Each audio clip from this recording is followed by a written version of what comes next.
Oh, alléluia. Mais en Afrique, on entendrait Amen. Voilà. Alors, comme le pasteur Léon venait de le dire, je ne suis plus à présenter dans cette communauté depuis 2006. Alors, cette église m'a adopté, j'ai fait le stage ici. Cette église m'a soutenu lors de mes études. Je suis en tout cas membre de cette assemblée. Alléluia. Presque 20 ans.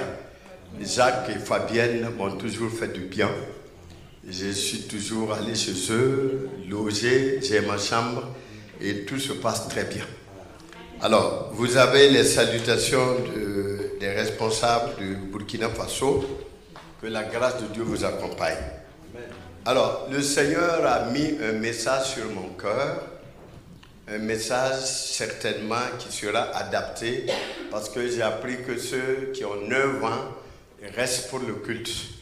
Alors donc, ça sera un message adapté. Lèvons-nous et bâtissons. Lèvons-nous et bâtissons. Le chrétien réellement, celui qui est engagé pour Dieu, Dieu attend de lui, Dieu voudrait qu'il soit un bâtisseur. Jésus a été un bâtisseur. Jésus a tout fait et après il nous a dit, continuez avec l'œuvre, allez partout dans toutes les nations. Des bâtisseurs. Et quand je vois Jacques, malgré son âge, son temps, je lis, j'écoute, je regarde les gens, je sens quelqu'un qui a un cœur de bâtisseur. Et nous allons voir qu'est-ce qu'il faut bâtir. Mais avant de, si le temps nous permet, nous verrons ce qu'il faut bâtir. Mais nous verrons les caractéristiques d'un bâtisseur. Quelqu'un qui bâtit, quel caractère a-t-il? Et je crois que les enfants qui sont là, vous n'êtes plus des enfants, vous êtes des adultes, non, des adolescents. Et vous êtes les bâtisseurs d'aujourd'hui et de demain. Est-ce que vous pouvez lever vos mains? 9 ans. 9 ans et au-delà. Voilà, vous êtes des bâtisseurs d'aujourd'hui et de demain.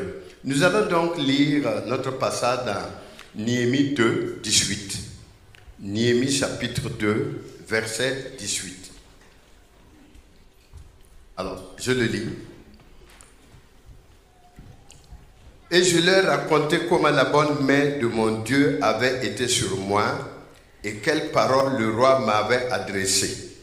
Ils dirent, lèvons-nous et bâtissons. Et ils se fortifièrent dans cette bonne résolution. Alléluia. Et Néhémie signifie Dieu a consolé. Dieu console. Néhémie était en captivité. Où que tu te trouves, même dans la fosse au lion, si tu as un cœur de bâtisseur, tu vas chercher à bâtir. Néhémie n'était pas dans un endroit libre. Il était emporté comme esclave et il se trouvait avec le roi de Perse. Mais comme c'était un homme consolé, un homme en qui Dieu veillait, Dieu prenait soin de lui, alors Néhémie avait un cœur de bâtisseur. Il faut que tu aies un cœur consolé. Si tu es blessé, spirituellement, moralement, physiquement, tu ne peux plus rien faire. Voilà pourquoi parfois, beaucoup ne peuvent pas bâtir. Beaucoup ne peuvent plus rien faire parce qu'ils n'ont pas la paix, parce qu'ils sont blessés, ils sont traumatisés dans leur cœur. Donc, très difficile de bâtir. Alors, nous allons voir les traits caractéristiques de Néhémie, d'un bâtisseur. Premier trait caractéristique, Néhémie était un homme de confiance. Sans confiance, on ne peut pas bâtir, honnêtement. Entre nous, s'il n'y a pas de confiance, Martin est là. S'il n'y a pas de confiance entre Martin et moi, on ne peut pas bâtir. S'il n'y a pas de confiance entre Martin et Dieu, on ne peut pas bâtir. Est-ce que Dieu a confiance en toi? Nous allons lire ce petit point pour justifier. Alors, ça c'est... La confiance se trouve dans Néhémie 1:11. Néhémie 1:11. Alors, vous allez comprendre qu'on ne lira pas beaucoup à cause du temps. Pour ne pas prendre tout le temps à lire, je vais vous donner les versets. Néhémie 1:11.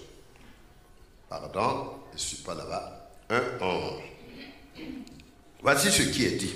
Ah, Seigneur, que ton oreille soit attentive à la prière de ton serviteur et à la prière de tes serviteurs qui veulent craindre. Est-ce que c'est là-bas? Oui, je crois, oui. Qui veulent craindre ton nom. Donne aujourd'hui du succès à ton serviteur et fais-lui trouver grâce devant cet homme. J'étais alors échanson du roi. Et si on continue, échanson, Néhémie était dans la cour du roi, et celui qui était chargé de goûter la boisson que le roi devait boire et même la nourriture. Donc le roi avait confiance en Néhémie. Parce qu'à cette époque, on en voulait au roi. Certains voulaient empoisonner le roi. Le roi n'avait pas confiance à son entourage, à sa famille, mais il a trouvé confiance en Néhémie. Est-ce que Dieu a confiance en toi? Est-ce que ton pasteur a confiance en toi? Pour bâtir, il y a ce qu'on appelle la confiance. Sans confiance, on ne peut pas bâtir. Est-ce que Dieu a confiance en toi?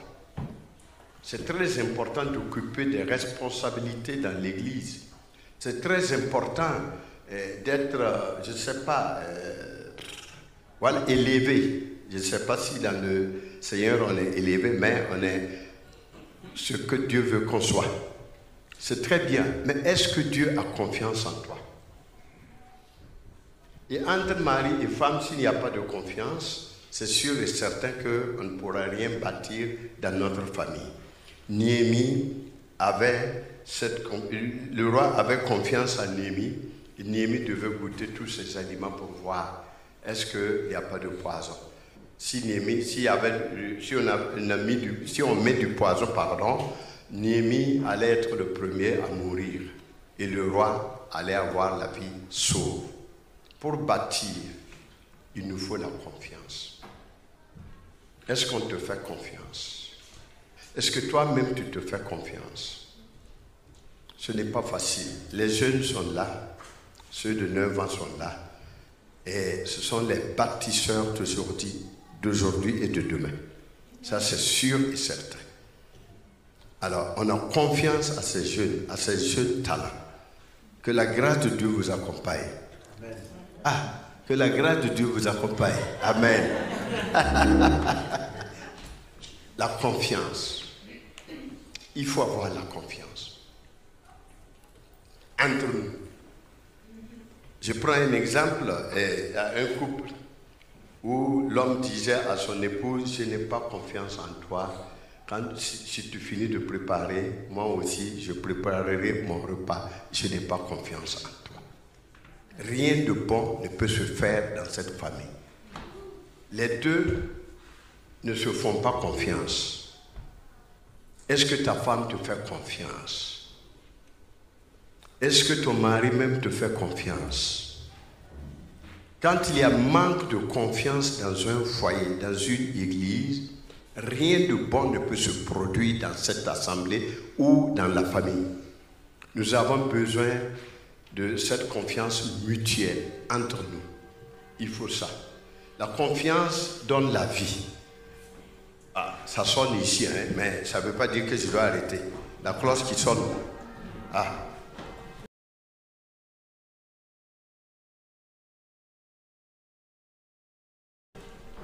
La confiance. Deuxième trait caractéristique, Néhémie était sensible aux hommes et aux choses de Dieu. Néhémie 1, versets 1 à 6. Il s'intéressait à son peuple bien qu'il soit à l'aise chez le roi. En Suisse, je ne dis pas que vous êtes très à l'aise, parce que quand on est sur terre, on a tous les problèmes possibles. Mais vous êtes plus ou moins à l'aise ici. Votre climat vous favorise, vous avez tout, vous venez de faire un petit déjeuner très copieux, puissant, bon, et ailleurs, ce n'est pas le cas. Néhémie était dans la cour du roi où il y avait à boire et à manger. Mais il pensait à son peuple. Il pensait à ceux qui n'étaient pas atteints. Est-ce que tu penses à ceux qui ne sont pas atteints? Est-ce que tu t'intéresses à ton peuple, à ceux qui ne connaissent pas Dieu? Ou bien on se borne à venir à l'église et des gens sont en train de mourir sans connaître Dieu. Qu'est-ce que tu fais?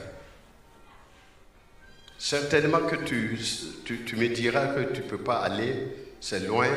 Ici, il y a des réels qui sont pris, on ne peut plus évangéliser en Suisse. On ne peut plus faire ça et ça. Mais est-ce que, au-delà de la Suisse, qu'est-ce que tu fais? Il y a le Cameroun qui est là. Le Cameroun. Il y a des âmes qui sont en train d'aller en enfer. Beaucoup meurent sans connaître Jésus. Qu'est-ce qu'on fait? Est-ce que ce peuple nous intéresse-t-il? Voilà. Bâtir. Néhémie se soucie des affaires de Dieu. Est-ce que tu te soucies des affaires de Dieu? Voilà. Celui qui veut bâtir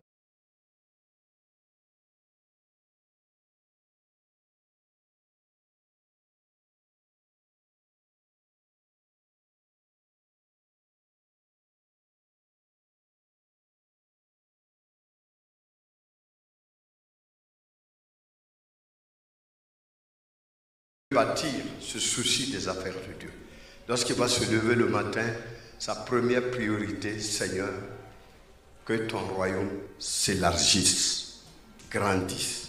Seigneur, que faire pour faire avancer ton royaume? C'est très important. Et nous qui sommes sur la terre,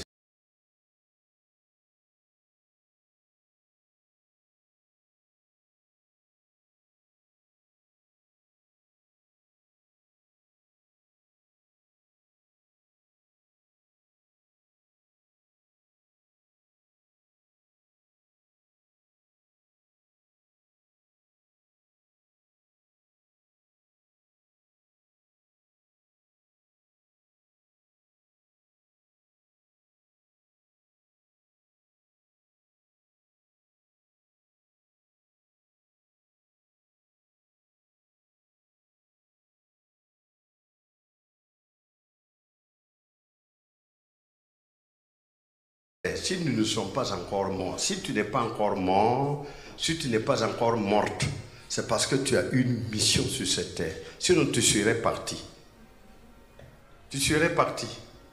Qu'est-ce que tu fais pour le royaume de Dieu? Que fais-tu? Un homme en Chine avait des millions. Il a construit un immeuble ou bien un endroit très large, vaste. Et il disait que c'était pour lui. Mais il était chrétien. Et un jour, Dieu lui a dit, regarde cet homme de Dieu qui évangélise, qui travaille, qui fait tout. Mais il n'a pas de place pour héberger les nouveaux convertis. Prends ton terrain.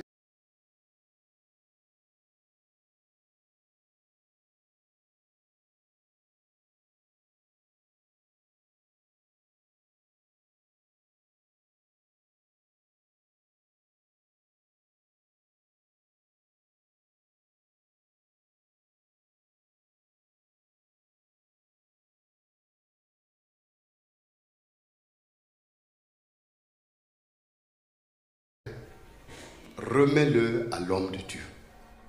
Il n'était pas d'accord. Il a pleuré, gesticulé, pleuré. Et en fin de compte, il a accepté. Il a appelé l'homme de Dieu pour lui dire, pour que le royaume de Dieu s'agrandisse, je te donne mon terrain. Alléluia. Et lorsque cet homme de Dieu a pris le terrain, beaucoup se sont convertis et c'est devenu une grande église. Et celui qui a donné le terrain a eu plus de 20 hectares pour ses différents projets. Qu'est-ce que tu fais pour le royaume de Dieu, pour l'agrandissement du royaume de Dieu? Alléluia. Très, très, très important. Troisième caractéristique, Néhémie avait la foi. Néhémie 1, 4 à 6. Il a prié en pleurant. Celui qui a foi va devant Dieu. Il ne va jamais courir devant les grands de ce monde. Il ne va jamais courir derrière les prophètes. Il ne va jamais courir derrière ceux qui se disent grands. Détenir la vérité. Il va toujours se mettre devant Dieu, le vrai Dieu, le Dieu tout-puissant, le Dieu qui connaît tout. Est-ce que tu as foi? On peut venir à l'église par simple formalité. On peut être à l'église. On peut même intercéder. On peut être à l'intercession, tout simplement, parce qu'on a reçu un appel d'intercéder, mais on n'a pas la foi. La foi, elle est différente de poser les actes. La foi, elle est différente de servir. La foi, elle est grande. Qu'est-ce que la foi? Il y en a qui viennent à l'église, qui disent qu'ils ont foi. Il y en a qui tuent et qui disent qu'ils ont foi. Beaucoup. On vient à l'église, on parle de foi. Et la foi ici, c'est simple. C'est vivre sa vie chrétienne tout en tenant compte de ce qui est dit dans la Bible et respecter et y vivre. C'est ça la vraie foi. C'est pas faire les œuvres. J'ai vu un chrétien très engagé et qui priait, qui chassait les démons, les malades étaient guéris, mais lui-même, bon, sa foi, bref. Jésus a dit que beaucoup viendront à moi et me diront, en ton nom, nous avons chassé les démons, nous avons guéri les malades, et il va leur dire, arrière de moi, je ne vous ai jamais connu. Mais cet homme avait 2 femmes. Cet homme vivait avec d'autres femmes et qui priait, qui était à l'église. C'est bien d'être à l'église, mais la foi en Jésus ne nous permet pas de vivre comme nous voulons. La foi en Jésus nous permet de vivre selon la parole de Dieu, de marcher selon elle. Alléluia. La foi. Néhémie avait la foi. Pour quitter ce roi, le roi de Perse, et aller pour bâtir les murailles de Jérusalem. Ouais. Ta maman, elle ne s'est pas encore donnée à Christ. Ton papa ne s'est pas encore donné à Christ. Tes frères ne se sont pas donnés à Christ. Mais qu'est-ce que nous faisons? Ça, c'est une œuvre de bâtisseur. Moi, je me rappelle à ma conversion, ma maman, les autres ne connaissaient pas le Seigneur. Il faut aller crier, il faut aller travailler à ce que Dieu intervienne.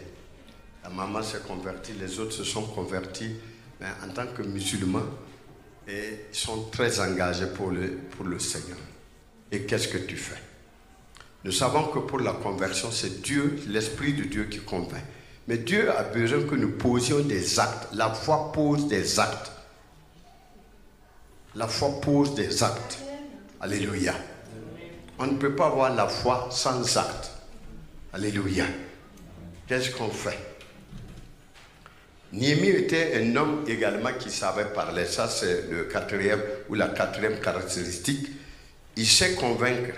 Il a bien expliqué et tout était clair. Dieu était avec lui dans ses explications. Vous allez voir, levons-nous et bâtissons. Ce n'est pas Néhémie qui a dit. C'est lorsqu'il a fini d'expliquer. Lorsqu'il a fini de dire aux autres comment les choses se sont passées, alors ceux qui étaient assis ont dit, levons-nous et bâtissons. Une chose est d'avoir la vision. Et une autre chose est de savoir expliquer la vision afin que tout le monde adhère. Néhémie a su convaincre. Et il faut que tu arrives à convaincre par l'aide du Saint-Esprit et tout le monde va s'engager. Alléluia. Et je vois une église très engagée, ça fait 20 ans, j'ai dit, ici. Et j'ai vraiment vécu ici. Ce n'était pas comme ça, nous étions en bas. Et puis, avec la vision, vous voyez ce qui se passe. Des innovations. Alléluia. Que la grâce de Dieu nous accompagne. Et ça, c'est dans Néhémie 2, 17 à 18. Voilà. Néhémie, comme cinquième, et pour terminer, Néhémie avait un cœur de bâtisseur. Est-ce que dans ton cœur, le terme bâtir ou le verbe bâtir résonne en toi? Est-ce que tu veux bâtir? Néhémie avait un cœur de bâtisseur. Ça, c'est dans Néhémie 1, verset 4. 1 Thessaloniciens 1, 9. Jean 15, 16. Allez partout. Alléluia. Néhémie, un cœur qui veut bâtir. Chaque fois, il avait ce cœur. Et quand il a demandé comment étaient les murailles de Jérusalem, et lorsqu'on lui a dit que ces murailles sont tombées bouleversées, Néhémie avait une mine serrée. Il n'avait plus envie de manger. Il n'avait plus envie des hamburgers, comme on appelle ça ici. Il n'avait plus envie d'aller à McDonald's. Il n'avait plus envie d'aller dans ces trucs. Il pleurait en lui. Parce que ça ne va pas. La Suisse, un joli pays, joli à voir, exceptionnel. En Europe ici, moi je dirais que c'est le premier pays en matière de beauté et de propriété. Et même les gens sont très bien éduqués, la Suisse. Mais écoutez, mais est-ce que ça va? Qu'est-ce que tu fais? Les murailles de la Suisse sont tombées. Je parle de murailles spirituelles, pas de confort. Qu'est-ce que nous faisons? Qu'est-ce qu'on fait? On se borne à dire qu'on ne peut pas évangéliser, mais on doit avoir des actes d'évangélisation pour atteindre les gens. Qu'est-ce qu'on fait? Les murailles sont tombées. Les murailles spirituelles, les fondements, les bases sont tombées. Les bases sont tombées. Il n'y a plus de base fiable spirituellement. Et qu'est-ce que nous faisons? Si vous êtes en Suisse ici, c'est pour faire quelque chose. Pour relever des défis. Et avec Jésus, on peut relever ces défis. Parce que c'est lui qui nous donne le pouvoir de le servir. Alléluia. Oui, je sais que ce n'est pas souvent facile.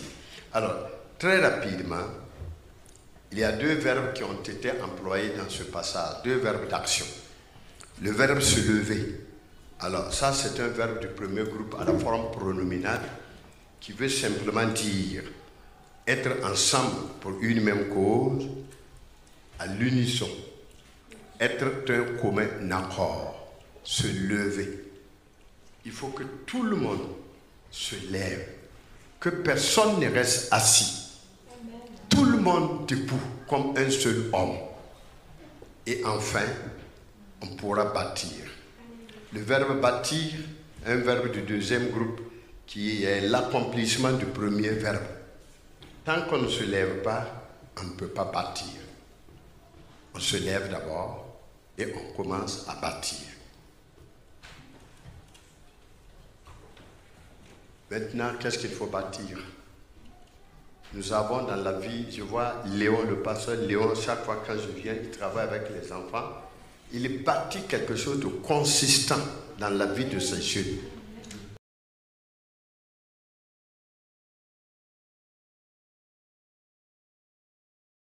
C'est la relève d'aujourd'hui et de demain.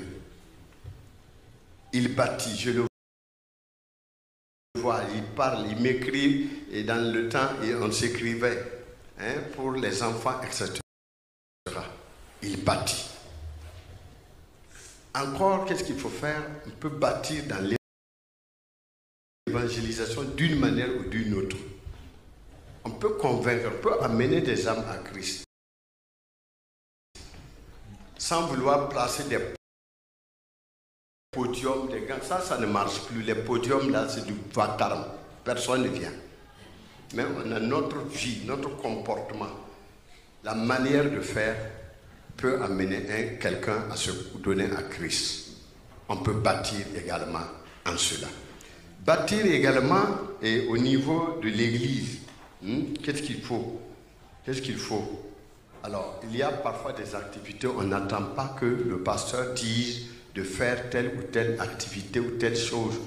Moi, je suis prêt, je peux rénover, je peux faire des trucs rapidement, avant que le pasteur ne sache.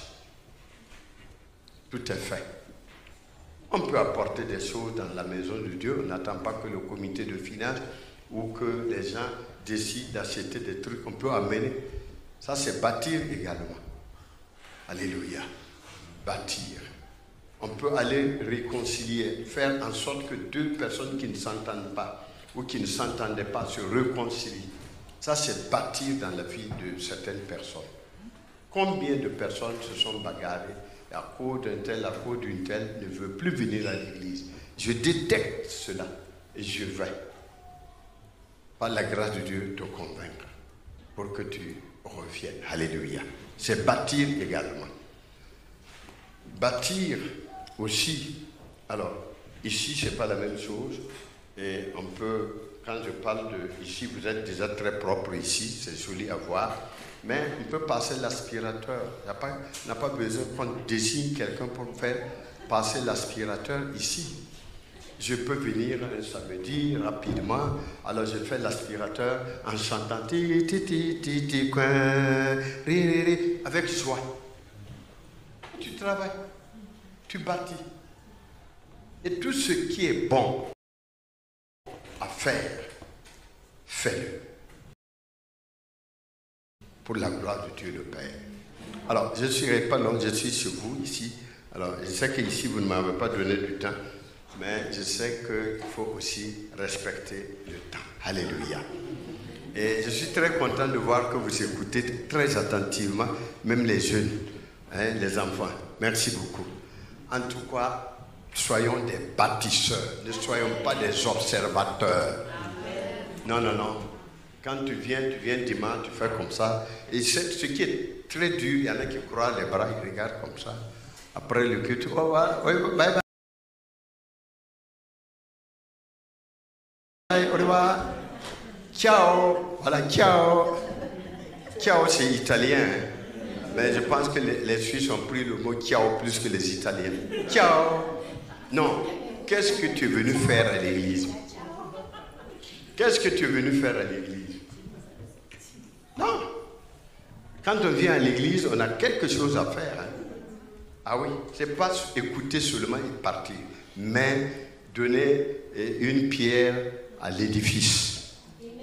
C'est ça. Que la grâce de Dieu vous accompagne. Et soyez bénis. Merci pour ce temps d'écoute. Et nous allons ensemble prier. Demandez vraiment que Dieu nous donne un cœur de bâtisseur. L'intercession, il y a beaucoup. Je n'ai pas besoin de citer tout ça. Qu'est-ce que tu fais à l'église? Si tu quittes dimanche, tu attends le dimanche prochain. Et d'ailleurs, dimanche prochain, tu ne viendras pas parce que le travail va prendre ton temps. Voilà. On va demander au Seigneur, s'il te plaît, donne-moi un cœur qui veut bâtir. Je veux m'engager matériellement, financièrement, soutenir cette œuvre, surtout au Cameroun. Vous voyez? Qu'est-ce que tu fais? Et même se déplacer pour aller voir. Oui. Alléluia. Est-ce qu'on peut se tenir debout?